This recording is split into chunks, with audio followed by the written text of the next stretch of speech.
So the whole reason why we have an issue with this motorcycle, the reason why the owner asked me to help them, is very interesting to me. It has to do with the function of this shifter lever, which I think all of us riders really take for granted. And that is, we can see how right now it will click down or it'll click up, but it actually doesn't return to center. And it suddenly stopped returning to center, and it made it so that the rider, my friend, had to manually push it down or manually position their foot while they were driving underneath the lever and click it up. And if you notice how it just stays, and it doesn't do the normal return that we're used to on our levers. And in my opinion, it was a very unsafe driving condition which needed to be fixed. And it actually has a reason that it happened, and it has an interesting series of steps to remedy it. And let's go look at those. So it has to do with the shifter axis, the axle, the pedal axle that runs through from the left side of the engine all the way to the right. And so if I'm going to take this pedal off, you'll see what I mean on the other side. So it's already all kind of loose, and that's why these components have, this little claw has come loose. It has a little spring, a little tensioning spring. And this claw connects here. And you can see by its action, by the shifter lever action. I'll go to the other side. I'm going to keep pressure on it and move it, and you can see what it does when the shifter lever is moved. So this is clicking up, and that's clicking down. Clicking up, clicking down, clicking up, clicking down. But why doesn't it return back to center? It doesn't return back to center because there's a little spring that's sitting behind this pivot. You might be able to see the loose spring part right here. Well, the spring broke.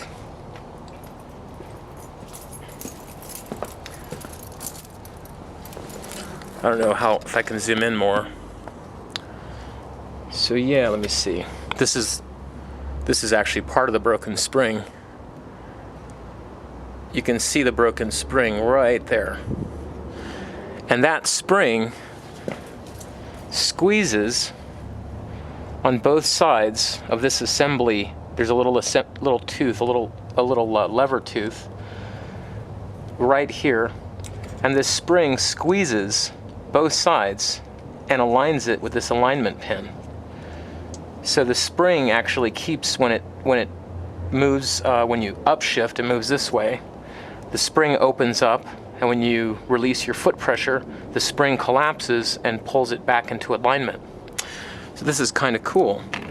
If I pull this out, you can just pull this assembly out, the shifter assembly.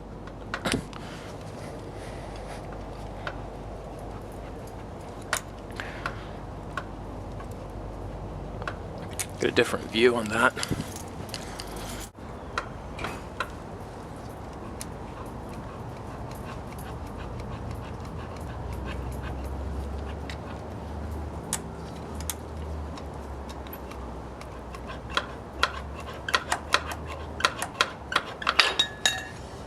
Oh, the pedal was still on the other side, okay.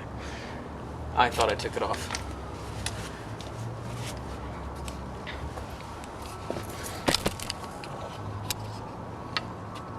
And there you can see the other part of the broken spring. So that is the shifter return spring, I believe. And we're going to replace that. And we're going to replace it with what Z1 Enterprises sent us. This. a brand new shifter return spring. Let's see if that's actually what it's called.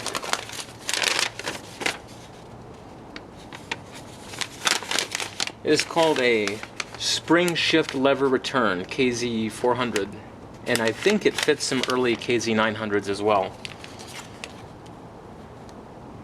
Great people, Z1 Enterprises.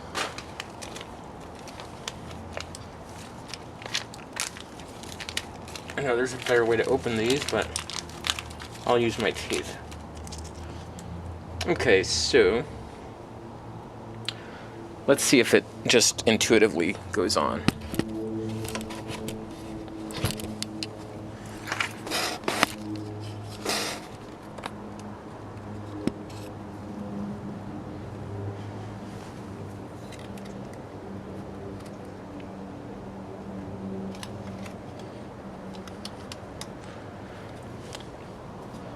Cool, it looks like that is the way it's supposed to go.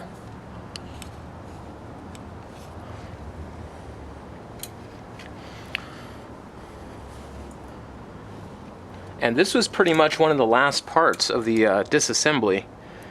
So there was a retainer cap, an alignment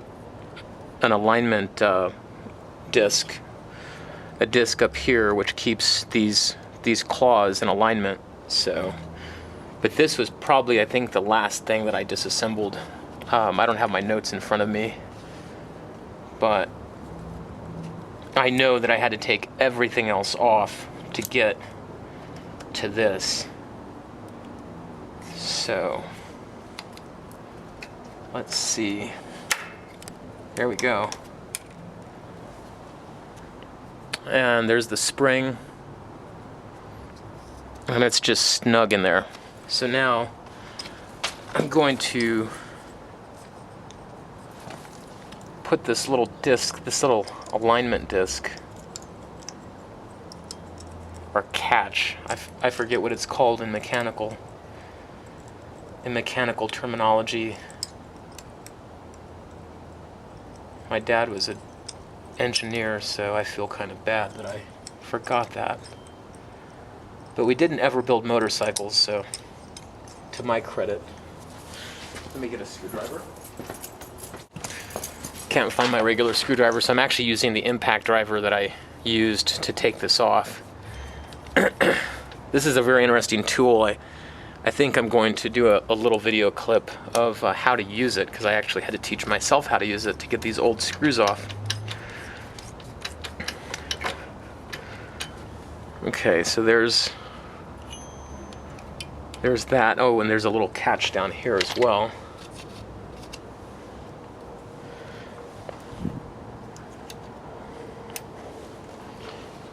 And this has 2 screws.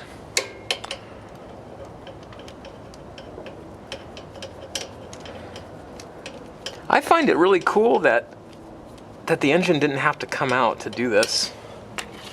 I was initially a little worried that the engine would have to be pulled.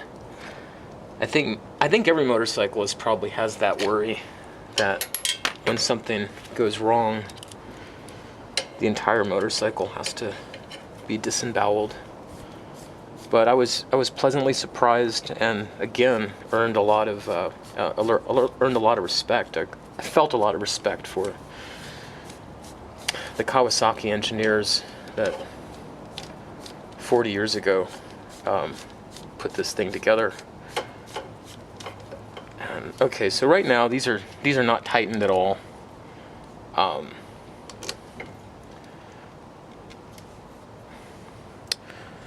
But they're in there enough so where I can test this. I'm gonna go to the left-hand side and see if this ratchets correctly.